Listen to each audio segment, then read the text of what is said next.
everyone to People Keeping It Sacred, our new program highlighting people keeping it sacred in the world. I'm Rabbi Miller, founder of Keeping It Sacred, and I'm so excited to introduce you to today's guest, Serena Poon. Serena is a queer Asian American Californian cis woman with a side of New York attitude, and I love that background of New York. Her day job is in banking, but her heart is for queer folks of faith, especially in the Asian American community. She currently resides in San Jose with her amazing wife and their funny as heck toddler and their corgi mix rescue, who shows you love by shedding her fur all over you. I really get the picture. I can't wait to hear more about how you're keeping it sacred. Welcome, Serena. Oh, thank you. Thank you so much for having me.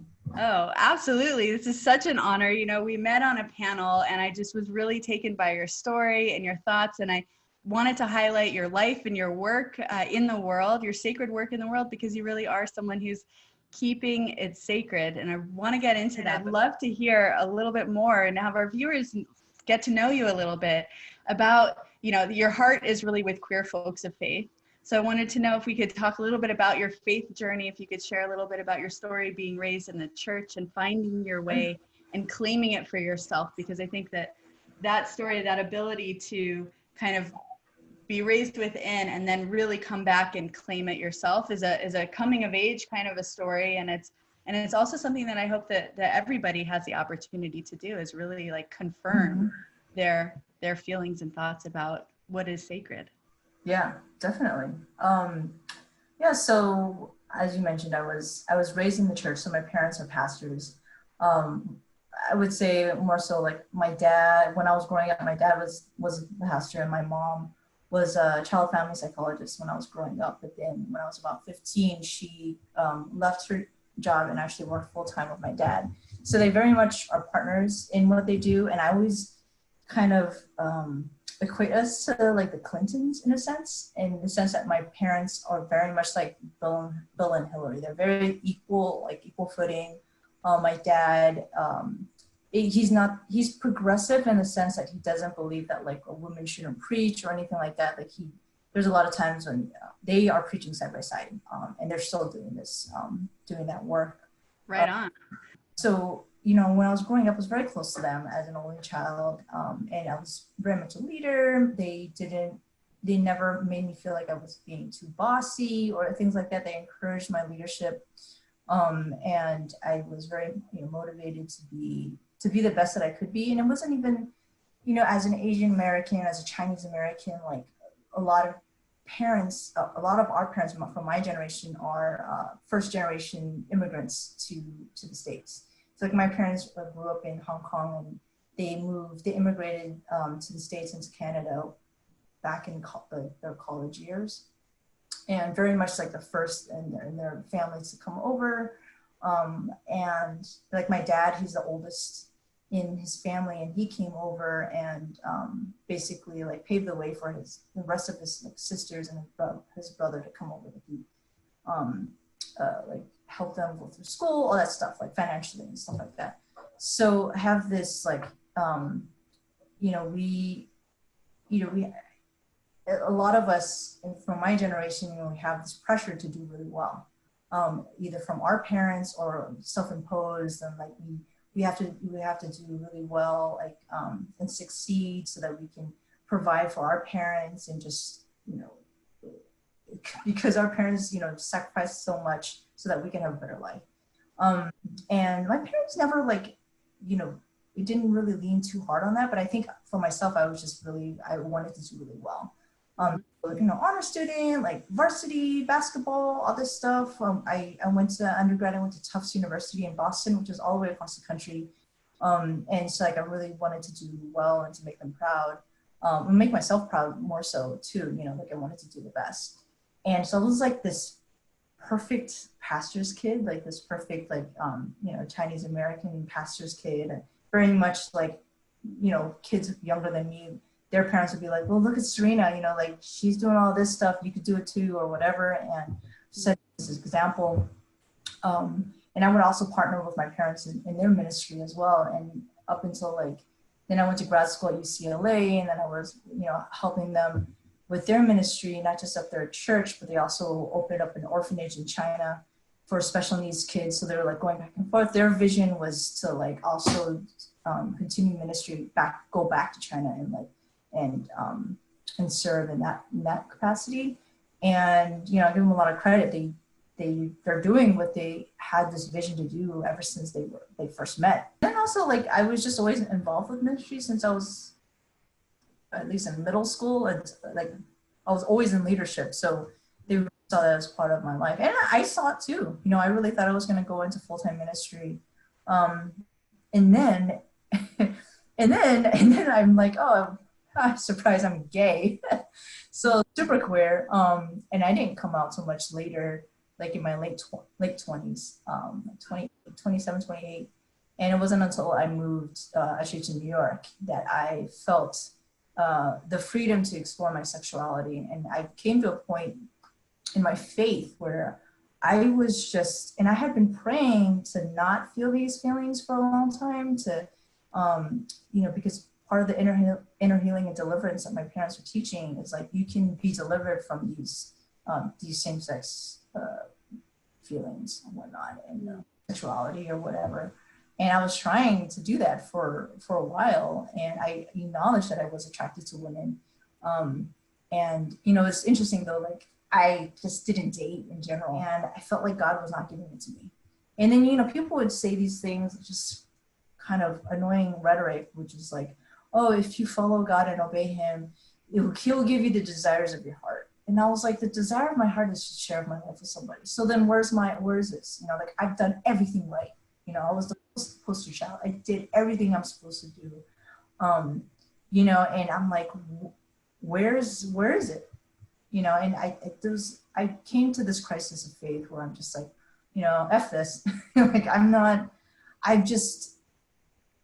didn't necessarily like throw my religion to the side, but it was more so that I was like, maybe there's more that I'm missing because I've just been so narrow in my focus. I became a little bit more open to like, if there's more, like I want to see if there's more. So I opened myself up to doing different things that I just never let myself do. Because the alternative would have been that God's not perfect, or God's not all powerful, or God's not just. Yeah. So maybe like there's just some other piece that should be there. Yeah, exactly. Because then it's like, what am I doing this for then? It's right. Like, yeah, because I like suffering. I'm like, no, like, and it's such like this narrative of suffering in Christian faith and also in like in Chinese culture as well. Like it's almost like, oh, you need to suffer to be a better person. I'm like, I don't know if I really like believe in that, and it just feels so like, I don't know, masochistic to do that. One of the things that my parents say before their conferences is, and I could see their reasoning, but they say stuff like, leave more or less leave your brain at the door and let the Holy Spirit lead you, kind of thing. And that never sat well with me, because I felt like, well, God created my brain. So if I use it, he should still be God, or they should still be God. She should still be God. Like if God is God, then they will surpass my whatever narrow perception that I have of them. And God created me, so I should still be able to be my full self, and God will still be God, right? So I ended up coming out to my parents when I was 28, and at the time, they were living in California and I was living in New York. So I asked to, and we didn't see each other very often. We would talk on the phone and stuff like that, but we didn't see each other very often. So I asked them to like have some vacation time with me, which is weird. We don't usually do that. Our vacation usually is like, we go on ministry, like to speak somewhere together, and maybe we'll take like a day or two off. Like that's our vacation, is like work vacations. So, but I asked them to meet me in Miami for like a week or a couple days, I don't remember. And I don't know what possessed me to come out to them. I think because I was so close to them, I felt like I was lying to them by not telling them about this part of my life.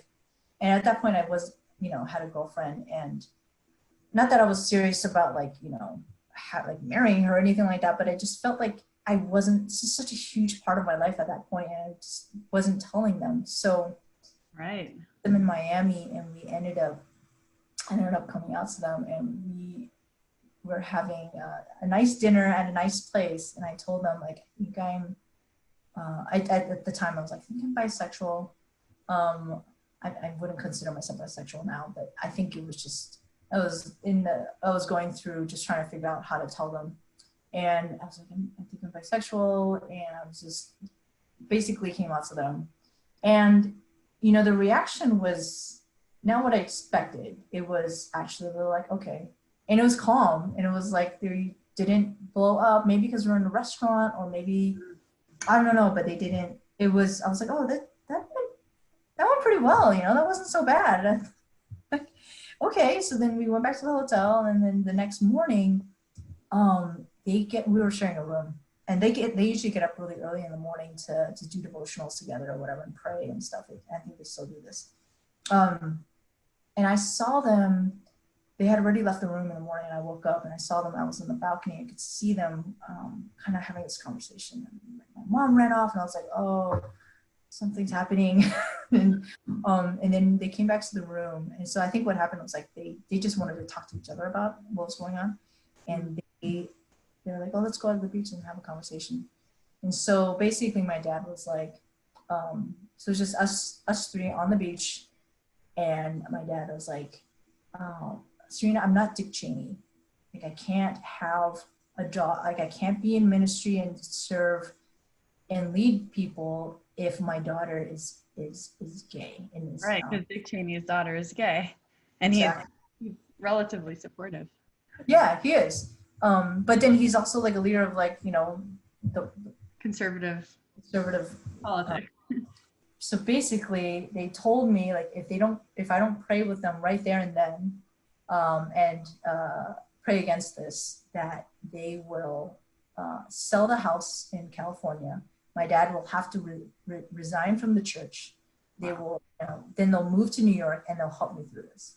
Wow. Like, oh my God, like I don't expecting, but I wasn't expecting that. I was like shitting in my pants. I was like, what yeah. do you mean you're gonna do what? Like, that's so drastic. Right. That's their whole lives. I mean, they've built exactly up a huge following and ministry. Mm-hmm. Yeah, no, totally. Like, that's their livelihood. I'm like, what do you mean? Like, that's what you're gonna do? Like, that's insane. And their identity. Exactly. This is like really ground shattering for them, like taking out like Jenga, taking out the thing and the whole thing. But yes, they're telling you, don't pull out this little brick, you know, or else the whole thing's gonna come down. No pressure. No pressure or anything. Yeah, exactly. Right. Like, you can see this from a couple different angles. One is like, oh, they care so much about me that they're willing to give everything up to help me through this, because they're so scared for my soul and my salvation that they don't want to see me go to hell. So they're willing to give everything up for me. That's probably what they were kind of seeing it as, but it was also this thing of like, if you do this, then you're going to basically put us in the poorhouse. Like, what are we going to do for our living? You're going to destroy us. And, you know, I have to tell you, like, when I was coming out before all this is one of the things that was so heavy on my heart. If I come out, if I'm gay, what will this mean for my parents? What will it mean for all these people that I used to minister to, I preached to, that I led worship for, that I mentored? You know, what will it mean for them? Am I going to be, because you're not supposed to cause your brother or sister to stumble, right? And then like my parents, like if I come out, like their only child, yeah, I'm an adult, a full-fledged adult living, you know, independently from them and like financially stable and whatnot, but like I'm still their daughter. And especially in like, you know, the Chinese culture, like you're forever the daughter, right? You're forever the child, and your responsibility is always to keep the family intact. So you sacrifice everything to make sure the family stays whole. So like that's like a lot of pressure. And I had to really get over like thinking about, if I were to come out, what does it mean for everybody else? I had to think about, if I don't come out, what does it mean for me? It was so important. Yeah, and so like at the point that I came out to my parents, I really was able to reconcile, like it's important for me to be authentic and to be myself, or else I will not have, it will not be good for my mental health. Like I would be living a lie, and I can't live a lie. I'm not. For your spiritual health, right? Like you have to Exactly. be who God made you to be. And Yes. And I never felt like God was telling me that something is wrong with me. It was always other people saying that this is wrong. It was never, I never felt like my relationship with God had never been like shaken, in the sense of like, if I'm queer, I don't get to have a relationship with God. I never felt that. And so even with my queerness, I didn't feel like that connection was severed. In fact, it was enhanced because I really saw like, the need for a relationship with God for myself. I'm not saying everybody needs a relationship with God, but for me, like that relationship was important for me and kept me grounded and stable and made me feel whole. Um, mm, and my queerness never took that away from me. So that spoke a lot to me to say like, God did create me queer and that's okay. And that's just who I am. yeah. But It's for more my, like a revealing of the more full self of who you are. mm-hmm, And yeah. that honors God. Exactly. Yeah. Being who they want you to be is like, is honoring God. Exactly. So, but my parents didn't quite see it that way. So they, dropped this bomb on me. And, what was I supposed to do? Be like, I wasn't going to call their bluff. I didn't know they were going to actually do it, but it was the first time I heard them saying that. And it really scared me. Yeah. So I did something. They basically bullied me into praying insincere prayer. So here I am, telling these demons of homosexuality and what I don't know, sexual perversion, all that stuff, like to leave, and I'm just like, I think this is bullshit, and this is not something that I really believe in at the time, and I'm just like, but I felt like I had to do that or else my parents were going to do something so drastic. Um, so after that, like, it was tough. Like my parents and I, we just didn't have our relationship after that was super strained. And, before I felt like I was lying to my parents through omission. And then after that experience, after coming out to them and then promptly shoving me back in the closet, I was lying to them overtly to their faces. So I was telling them that I was straight, but I wasn't. I was. They found my mom is just so perceptive. Like she figured out right away that I had a girlfriend. She's like, you have to break up with her. And I go back to New York and I tell my girlfriend what happened, and I'm like, but I'm not gonna break up with you because why would I break up with somebody because my mom told me to? Like at that point, I was like 28. It's like, how stupid. Like I'm not. If I break up with you, it's because I feel like we should break up. We eventually broke up, thank goodness. It wasn't the healthiest relationship, but like so. My mom would call and be like, "Did you break up with her?" I'm like, "Yes," but I was lying to her, and I hated that I had to lie. But at that point, and this is something when I guess talk with other queer folks, especially younger folks who are like, should I come out or should I not? And I'm like, if you're not in a safe space, it's okay to lie. It's like you do what you have to do to survive. And I feel like queer folks understand that vehemently. It's like, yes, truth is really important, but if you're not safe, you do what you need to do to survive. And I did what I had to do to survive, and I just had to lie to them. And you can know that it's not forever too. I mean, there's an immediate safety too. And, it's not like you weren't trying to work toward, Yeah. the greater acceptance along the way and, trying to be patient and trying to, give them space as well. But still Yeah. working out that piece about obedience. Like at what point are you not under the complete control of your parents anymore? And at what point do you start living your own authentic individual Exactly. life, and how do you Yeah. your identity within and maintain the ties as much as you can that you want to continue, and like saying like you both, and like I still love my parents and I want to have a relationship with them, and I love this person at this time, and this Yeah. is who I am, and this is not changing either. So trying to negotiate that is, it's hard. And I think that we're all still doing that, to be able to, and I think that's why this coming out story is so beautiful, because it's not only a coming out story, but I think for everybody, people have these expectations placed on us, whether it's from the generations prior or from society around us, that, we all are negotiating these pieces of ourselves, and how can we be our full authentic selves among everyone. So I love your story, that it really is this awakening that took time, but you always knew you were kind of still progressing forward, trying to make sure that you gave the people that you love every chance to accept you along the way. Yeah. And you gave yourself every chance to not be gay, including trying to exercise the homosexual demon. Right? I tried, they stayed. You tried. You didn't try. Right? And it's too much fun. I don't want to go away. Yeah, at some point, like you have to affirm who you are and start living, authentically as yourself. And eventually the like bold gay pride like comes out, but it's still a process. Yeah, exactly. And that balance of like, because I felt such responsibility for my parents, basically my parents' fragility. Like I felt so much responsibility for that I had to protect them. I had to give them a space, but I had to like also maintain a relationship with them because I was their daughter and I love them.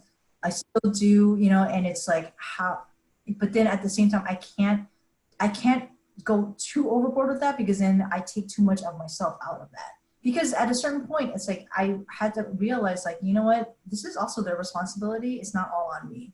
Just because I'm the one who is coming out doesn't mean that it's my responsibility to make sure that my parents are on board. Like I will do as much as I can, but you have to really come to terms like, okay, when do I need to pull back a little bit and like and release them and say like, this is also their responsibility. This is between them and God. They need to figure this out. And if I'm gonna keep trying, I'm gonna work myself to death. But a couple years later, by then I was like 32, which I think that's around like your Jesus year. Yeah, that's right. Right. So, and I think right. This is the year that it was 2010, and it was this was like the darkest year I ever had. It was the craziest year. In this year, like I had 3 major relationships, and then I moved from New York to California, back to New York, within the same year. Wow. And I'd lost my job like in the middle part of the year, and then by the end of the year I had a new job. Like I was just like, I was unemployed for a lot of it. I was moving back and forth, and I was having these crazy relationships, and I came out to my parents for the last time. And I had thought it was my time to leave New York, and so like I packed up all my stuff in a moving van and I drove across country. It was a lot of fun. And I moved in with my parents, and I'm like, this is it. I'm gonna come out to them. I'm gonna tell them like, this is the way it is, and invite them to be part of my life. I'm also like moving back home with them because I want them to see that like I don't have any horns growing out of my head. I'm still the same person. I still love God, and I was hoping like when they would see that I'm still their daughter. And yeah, you're able to reconcile it for yourself, and you would like for them to see that that's possible. Yep, exactly. So I moved back in with them that summer, and when I came out to them, it was hard. It was I don't remember what time we started. It was like in the evening, and then we didn't stop until like 3 a.m. And it was just because we were just exhausted. And I told them exactly this stuff. Like, look, I see myself ending up marrying a woman. Like I'm not seeing anybody right now, but like, actually I think I was at that point, but I was like, this is not like, this is just the way that it is, and I've reconciled my faith, and I feel very comfortable that this is the way that God made me. Then there was a lot of like verses, my mom yelling at me, like, and I just was like, at that point, I realized that I needed to stop. I needed to stop trying so hard to get them to accept me and to affirm me. and I realized like I don't need that, you know. And I think when you're a young person, like you really need that acceptance and affirmation of your parents, not just as a queer person, but as a person in general. But you know, at that point, I was like in my late 30s, and I was just, you know, I was established, and I'm like, why am I doing this to myself? So we'll see where things go. We don't, you know, we still don't talk to each other very often, but baby steps. So, but we don't have, not nearly as close as we could be, or that we used to be. But yeah, so that's kind of where I'm at now. Yeah, I mean, and it's, you know, it's amazing that after all of that, you know, you've never shut the door on them, and you know, you've always just tried to live your truth and try to include and try to, you know, be there. But you know, through the Facebook group, the Progressive Asian American Christians, which we call PAC for short, I've been able to serve, to minister to folks through that. We have about 6,800 members, and then we have a subgroup for queer folks that are our PAC members, and we have about 550 folks in that group. And I'm one of the leaders in that group, and it's like being able to minister in that way, and then also I also speak in different panels on like faith and family acceptance in the Asian American community, and like I feel like that, you know, that work is like is ministry too. It just looks different from what I thought it was going to be when I was a kid, you know? And I also feel like I'm providing like a counterbalance to like what my parents are putting out there, where just like you can be delivered from homosexuality, but I'm saying like, no, you should embrace your sexuality in the whole spectrum, and be accepted for that, and your faith accepts you for that, and your family should too. But also really, I mean, like, you know, coming away from institutional Christianity and taking a beat and then realizing that, like, you know, it doesn't have to be that way. It's not that like institutional Christianity writ large is terrible or, you know, confining, but really aiming to build up an institutional Christianity that is welcoming and accepting, the kind that you wish that you would have had. And what a healing story of, you know, being able to transform the community in a way that's really more in alignment with what, you know, how God is being expressed through you, right? I mean, I think I love that, you know, that the idea of, I think the French call it like second naivete, right? Arc of the hero, right? Like Abraham, he was in his house, and God said, Lech lecha, go, you know, the Hebrew is Lech lecha, go to yourself. People say it's go to you, like go, you should go, but lecha means to yourself. Go to yourself. Get out of your parents' house, go to yourself, find yourself. You know, go on your journey. You can come back, but like come back as your full realized self. And there he was, you know, the leader of the monotheistic religions forever. I mean, so that way I really admire that, you know, you've been able to recognize what's what. And like you said earlier, separating the spirituality from the religion, from, you know, that kind of institution, but really just being able to think about, you know, what is your relationship to God? What's your relationship to the church? Which part of the church? How does that relate? How can you be a leader, and how can you make room for others? And how can you therefore like make room for the godliness in the world to come out better? It just makes me wonder, like, how are you raising your child, and like how does that work for you? Like, what do you see in your child's future as far as, you know, religiosity and religion, and, you know, what's your orientation to, you know, talking with him about your past and your future when it comes to that point? Have you thought about that? And, you know, the religion aspect, you know, my wife and I haven't really delved into that too deeply. I think because,